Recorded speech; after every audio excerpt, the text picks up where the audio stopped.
What's up? I'm Vin, and in this video, I want to find the radius of this smaller circle here. So we have a circle is inscribed in triangle ABC, whose sides are AC equals 10, BC equals 10, and AB equals 12. A second smaller circle is inscribed tangent to the first circle and to the equal sides of the triangle. And we have to find the measure of the radius of the smaller circle. So for this one, we could start off by just labeling here. So we know that this side over here, AC, is 10 units long. So I'm just going to label this here as 10.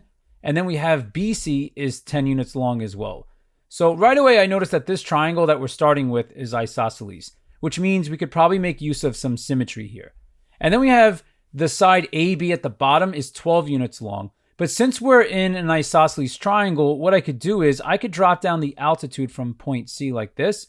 And I could say that the altitude is going to bisect the opposite side. So if I draw a point like this and I make my right angles, I could say the distance from A to, I'll call this point D. I could say the distance from A to D is equal to 6, and the distance from D to B is equal to 6, because the entire base here is equal to 12 units. So when this altitude comes down, it's going to cut it in half, making it 6 and 6. But now from here, what we could do is we could find the altitude. So CD, the altitude is going to be 8 units long. And the fast way I do this is I make use of Pythagorean triples. So I'm thinking of the Pythagorean triple 3, 4, 5. And then I notice that one of these right triangles here is just a scaled up version where the scale factor is 2. And if I double, I get 3 times 2 is 6, 5 times 2 is 10, and 4 times 2 would give us 8. So that's how I know that side here, CD, is going to be 8 units long. You could also use Pythagorean Theorem, but this is just a nice way to get there. So now for the next phase of this question, I want to make use of the idea that the circle is inscribed. And what that means is that when we connect a radius from the center of this circle to this point over here, we call that the point of tangency, we have a 90-degree angle. So when I connect these two, I could say that we have a right angle at this point over here. And let's say I name the center of this circle. I'll call this circle, let's say W. So this will be W, and this will be circle. I'll put a V here for this one. But what we have is we have a 90-degree angle, and we can make use of the idea that when you have tangents drawn out of a circle to a common point, then you could say those tangents are equal in length. So I could say, let's say over here, I'll call this point U. I could say that AU is also equal to 6 units.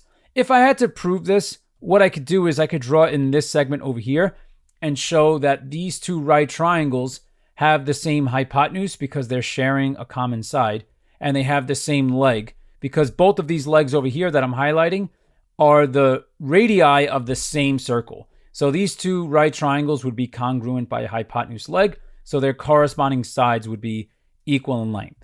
Okay, but if you know that tangents drawn to a common point outside of a circle are equal in length, then you could just use that idea as well.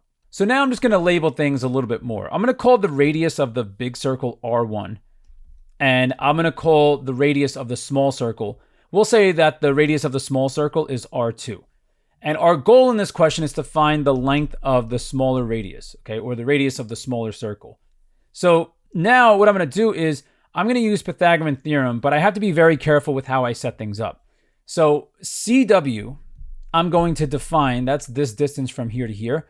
I'm going to define that as 8 minus R1. And I could do that because we said earlier CD, this entire segment here, so going from C to D, this entire space is 8 units. And this piece is equal to R1, we define this as. So CW is just going to be 8 minus R1. Okay, so if I were to add R1 plus 8 minus R1, that would give me the entire length here of 8. So now that I have this labeled, what I'm going to do is I'm going to find the length of CU. And for the length of CU, I could just say this is 4 units long because the entire distance is 10, and this distance over here is equal to 6. So this has to be equal to 4. And now what I could do is I could apply Pythagorean Theorem to this right triangle over here. Okay, so I'm going to apply Pythagorean Theorem to this one. And all I have to do is say, all right, this leg over here is R1. So I'm going to say R1 squared plus this side over here is 4 units long. So I have plus 4 squared equals, and now this is where we have to be careful, equals CW squared. But CW is equal to 8 minus R1. So now I just work this out. This is R1 squared plus 16 equals, and for this, I just have to make sure that I actually multiply this out nicely. In a way, I'm just using the distributive property here, and I'm using it twice. I'm distributing the 8, and I'm distributing this term here. So that would give us, we would have 64, and then we would have minus 8r1, minus another 8r1, and then plus an r1 squared. I'll just make that a little bit neater. So we have plus r1 squared. And now I could simplify things. We have r1 squared plus 16 equals, we have 64 minus 16r1, and then plus r1 squared at the end. But notice we have an r1 squared on both sides. So these just cancel out nicely. And now we have 16 equals 64 minus 16r1. And from here, we just do the algebra. So what I could do is I could subtract 64 on both sides like this.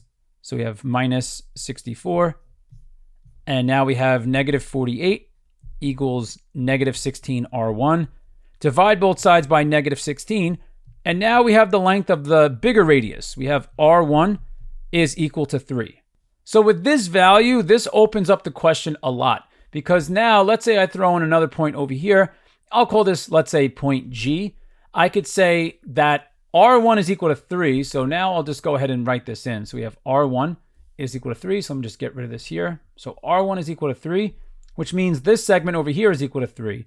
So I could say that CG, so CG is going to be equal to 2. We said the entire altitude is 8 units long. So I'm reusing this idea again. So if this piece over here from G to D is equal to 6, then the remaining piece CG has to be equal to 2. So that's going to matter a lot in a moment. But next, what I want to do is I want to make use of the fact that this smaller circle is tangent to these two sides. So I'm going to draw in a radius connecting to the center here, and I could say that I have a right angle over here. So we said before that CG is equal to 2. And notice that from G to V over here is equal to R2. So I could use that subtraction concept again. And I could say that CV, so CV is going to be equal to 2 minus R2 like this. All right, so I'm just, once again, focusing on this piece here. If CG is equal to 2, so let's say I just color code this, CG is equal to 2.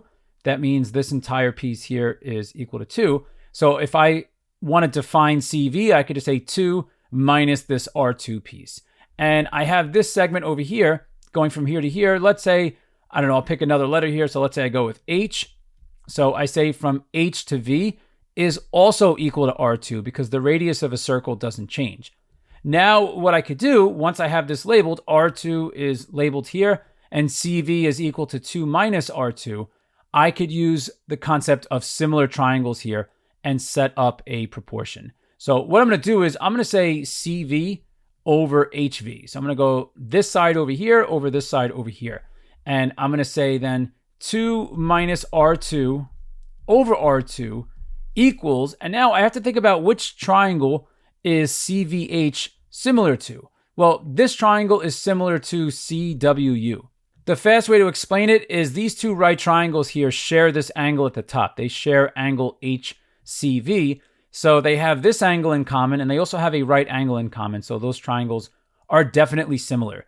But now let's think about this. If I'm talking about this side here from C to V, which side does CV correspond to in this triangle? It corresponds to CW. But that's what I'll think about next. What is the length of CW? CW would be the entire altitude is 8. So from C to W would just be 3 less than that would be equal to 5. Okay, so CW is equal to 5. And then that allows us to say next in the proportion here. So I'm just going to set this up. It tells us then that we have, so I'll just make sure I color code this. CW is equal to 5 over, and then we have R1 over here. But we found R1 before. R1 was equal to 3. So now all I have to do is just cross multiply and solve for R2. So we're going to have 5R2 equals, and we have 3 times 2 is 6, and then minus 3 times R2 is 3 times R2. And then from here, we just do the algebra. So I'm going to add 3R2 to both sides. So we have plus 3R2 on both sides. These terms cancel, and now we have 8R2 equals 6.